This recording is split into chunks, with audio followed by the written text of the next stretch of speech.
Bonjour à tous et bienvenue dans cette première émission du mois de décembre de l'Auberge et n'en jouer. Aujourd'hui, c'est Actu chargé en vue des fêtes de Noël. On va vous présenter les jeux sortis récemment, tellement qu'on a dû en faire un tri. Il y en a tellement là, Léo, il va falloir vraiment faire quelque chose, sinon on n'aura pas le temps de tout enregistrer. Ouais, bah je sais bien, mais bon, t'es chaud ou pas? Ouais, je te propose, Allez, vas-y, envoie là. Faut y Ultra aller, chaud quoi. là. Allez, c'est parti. Valeria le Royaume. Construisez votre royaume en lançant des dés, un mini-ville-like. Ethnos. Incarnez des orques, centaures et elfes, prenez le contrôle d'un monde de fantasy. Clank. Construisez votre deck, pillez un donjon, évitez d'attirer le dragon. Projet Gaia. Terraformer une planète, gros jeu pour gros joueurs dans la ligne de Terra Mystica. Flick 'em Up Dead of Winter. Coopérez, pichenettez et survivez aux zombies. Queen Domino. Construisez un royaume en domino, bâtissez, attirez la reine et faites attention aux dragons. Meeple Circus. Le cirque est en ville, réalisez les plus beaux numéros. Boom. Lancez des dynamites pour récupérer le plus de pépites d'or. Et pour les extensions, Flamme Rouge Peloton. A la base, un jeu très accessible qui permet d'avoir des sensations d'une course cycliste sans le dopage. L'extension permet d'y jouer à 6 joueurs. L'Auberge Sanglante, les Forains. Devenez des aubergistes et assassinez vos clients pour empocher de l'argent. L'extension ajoute de nouveaux personnages et de nouvelles façons de jouer. Not Alone Exploration. Le jeu de base vous permet de fuir une planète hostile avant qu'une créature vous attrape. L'extension rajoute de nouveaux lieux à explorer. Time Story Estrella Drive. Voyager dans le temps pour réaliser des aventures formidables. L'extension est un nouveau scénario plus mature dans les années 80. Oula, pas si vite mon gaillard. C'est bien beau tout ça, mais on a quand même pu en tester quelques-uns. Et d'ailleurs, un grand merci au Contrée du jeu de Grenoble qui nous a permis justement de pouvoir tester quelques jeux qui sont sortis récemment. Ouais.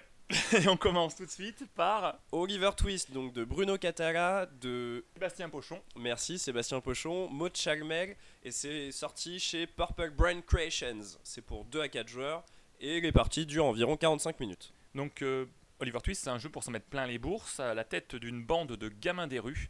Il faut dépouiller les passants des rues de Londres pour tout revendre à Fagin.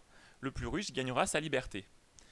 Donc c'est plutôt un jeu simple à jouer, avec un beau matos. Ouais, avec des familial quoi. jolis petits standees en carton qui permettent de placer les pions qu'on récupère devant soi pour ensuite les revendre à Fagin. C'est ça, 2 phases, une de jour, une de nuit, ça s'enchaîne quand même plutôt bien. Ouais, avec une petite modification de règles pour la phase de nuit qui permet une phase un peu plus différente, mais avec des règles quasi identiques, mais qui modifie la sensation de jeu, donc c'est agréable.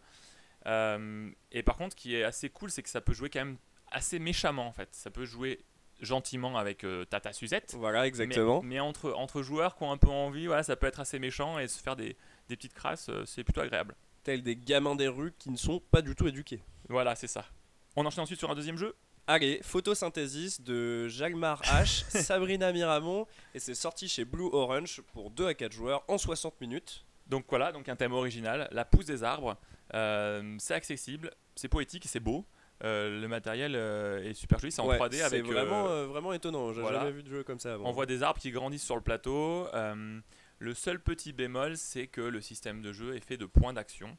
Et ça rend un peu le jeu. Je pense que le jeu peut être vraiment prise de tête si on essaie de tout optimiser. Ouais, clairement, ouais. Mais nous, on l'a joué assez rapidement en fait. L'idée, c'est de s'amuser vraiment sans tout optimiser. Et le jeu a été très rapide et très agréable. Ouais, bon, faut bien gérer le calcul mental quand même, justement, pour faire la répartition des points, mais c'était assez rigolo. Et puis vraiment, l'idée de faire pousser ces arbres et de gérer l'ombre, de planter ses graines, etc., c'est vraiment sympa. Ouais, c'est vrai que j'aimerais bien y rejouer, effectivement.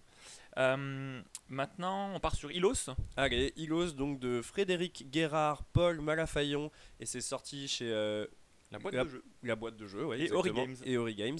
Donc de 2 à 5 joueurs, c'est des parties d'environ 45 minutes. Voilà, donc dans le jeu, on est amené à prendre la tête d'une flotte qui découvre des archipels pour y placer nos pionniers et ainsi produire des ressources dont la valeur en fin de partie dépendra des cours du marché sur lesquels on a influé. Donc c'est un jeu en fait à la base c'est du card driven, en fait on a des cartes dans la main qui vont nous permettre de faire des actions et le coût des actions vont être des cartes qu'on va également défausser. Donc c'est un jeu de gestion de main. En sachant qu'il y a un petit côté stratégique puisqu'on doit réussir à bien placer ses tuiles pour construire son île et ensuite récupérer les ressources. Je cite avec les joueurs auxquels on a joué, les pions sont trop choupis. Ouais, voilà, les pions sont trop choupis, la mise en place est rapide, les règles sont simples. On a juste trouvé que c'était un peu difficulté à lire le jeu en fin de partie avec tous les pions sur le plateau. Une fois que tous les pionniers et tous les bateaux sont placés sur les îles, vraiment, justement voir où sont les ressources restantes, ça devient un peu compliqué. Mais bon, voilà, c'est un petit peu, voilà, c'est juste ça. Après, on était un peu triste de pas avoir de feuillet de scoring parce qu'il y a il y a le scoring qui se fait en plusieurs, chaque ressource fait un scoring différent. Exactement, Et ouais. c'était, voilà, si on aurait eu un feuillet, un peu les Seven Wonders Voilà, ou Five Tribes, on aurait pu faire plus pour pouvoir facilement le prendre en scoring. Ouais. compte vraiment toutes les ressources avec les modificateurs de score en fonction justement Voilà. de la fluctuation du marché. Ça aurait pu être vraiment. Voilà, mais ça vraiment c'est cool, vraiment ouais. des petits détails. Le jeu est est vraiment plaisant Ouais, en fait. ouais, Et carrément. j'aimerais bien refaire une ou deux parties là. Maintenant on part sur les montagnes hallucinées. Donc de Davio, pardon, illustré par Miguel Coimbra. Tu bugs mec. Je bug complètement. Les montagnes hallucinées, pardon. Donc Rob Davio, c'est illustré par Miguel Coimbra. C'est sorti chez Yellow. Donc pour 2 à 5 joueurs et ça dure 60 minutes. Donc là on est dans du party game pour gros joueurs. C'est de la coopération basée sur la résolution d'épreuves et de cartes à défausser dans un temps limité, avec un système de folie qui vient brouiller la communication des joueurs. Alors franchement, on s'est vraiment marré. Ouais. C'est vraiment rigolo. Enfin, je repense aux situations qu'on a vécues avec des bonnes grosses folies. une joueuse qui nous hurle de ne pas la regarder, qui refuse qu'on lui touche les cartes. Enfin, c'est fou, c'est assez fou quoi. Vraiment, c'est bien amusé. Après, il faut dire quand même que les règles sont assez lourdes. Il y a des règles. Ouais. Il y a des règles. C'est pas un jeu où on rentre en 2 secondes. Nous, on a fait une première partie, on s'est rendu compte que c'était planté dans les règles. Du coup, on a recommencé une deuxième partie. À zéro, cette fois avec les bonnes règles. Mais les règles sont un petit peu exigeantes. Mais par contre, une fois qu'on les a, on s'amuse vraiment. Une vraie party game, ouais. Ouais. Et après, nous, on a un peu été déçus par le scoring de fin. Moi, j'aime pas trop arriver à la fin et me dire que j'ai gagné, mais pas vraiment ou pas complètement. Alors, parce que j'ai pas fait un beau scoring. Pour remettre justement dans la situation, on peut en fait passer son chemin jusqu'en haut de la montagne et réussir à s'enfuir en récupérant un minimum de trophées. Sauf que ces trophées à la fin vont nous faire gagner des points. Il y a une sorte de barème en fonction du nombre de points qu'on va récupérer et qui juge si c'est une belle victoire ou une victoire un peu sur le fil. Donc ça peut être un peu frustrant justement de se dire on gagne mais finalement on n'a pas vraiment gagné puisque c'est une victoire un peu anecdotique. Ouais, enfin moi j'avoue même que je regarderai jamais ça en fait. Moi mon but c'est juste je suis arrivé, je me suis amusé, j'ai gagné, j'ai perdu, c'est tout quoi. Après savoir si j'ai fait une victoire mineure, majeure et tout, je m'en fous un peu, j'avoue. D'accord. Mais par contre on s'est vraiment bien amusé et j'aimerais bien refaire d'autres parties, mais le problème je sais pas si on peut le sortir avec tout le monde parce qu'il y a quand même des règles, un minimum et le fait d'avoir des espèces de folie qui nous donnent des gages.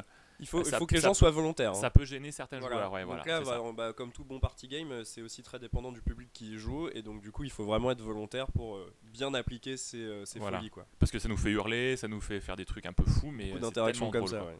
Voilà, on a fait. Je pensais pas y arriver aussi vite. On est arrivé à faire notre petit tour là. C'est beau, on est fait pour ça. On enchaîne sur la suite. Allez, donc on va vous présenter la sélection au Café des Jeux en ce moment. C'est donc le jeu du moment One Night Dream. Merci beaucoup à Philippe qui nous a fait cette petite sélection. Un jeu de Chris Darsaklis, donc qui est grec. Bien joué. Et édité par Repos Production, qui est un jeu qui joue de 4 à 10 joueurs pour une durée de 30 minutes. Donc dans ce jeu, des fées, des croque-mitaines et des marchands de sable vont devoir faire deviner à un rêveur des mots, alors que ce dernier en fait a les yeux cachés par un masque de nuit. Exactement, il a les yeux bandés, tel justement quelqu'un qui fait virtuellement dodo pendant la partie. Et donc le but de certains, en fait c'est un jeu à rôle secret, certains auront le rôle d'une fée et devront faire deviner les mots pour marquer des points, les mots justes.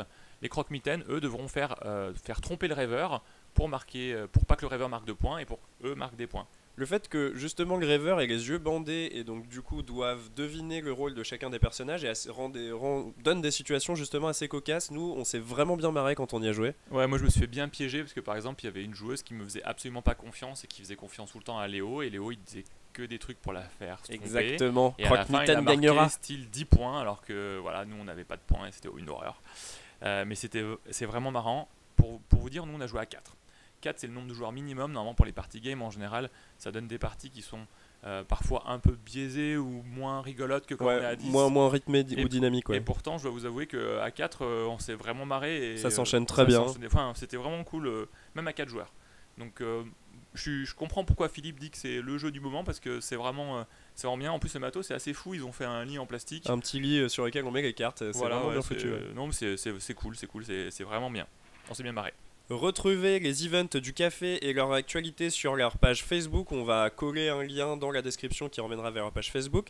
Quant à nous, on se dit au revoir et à bientôt. On se retrouve encore une fois sur les réseaux sociaux Facebook et Twitter. bientôt on l'espère avec un flux RSS, donc du coup sur les principales plateformes de podcast type iTunes. À la semaine prochaine pour le dossier spécial Noël. Au revoir. Au revoir.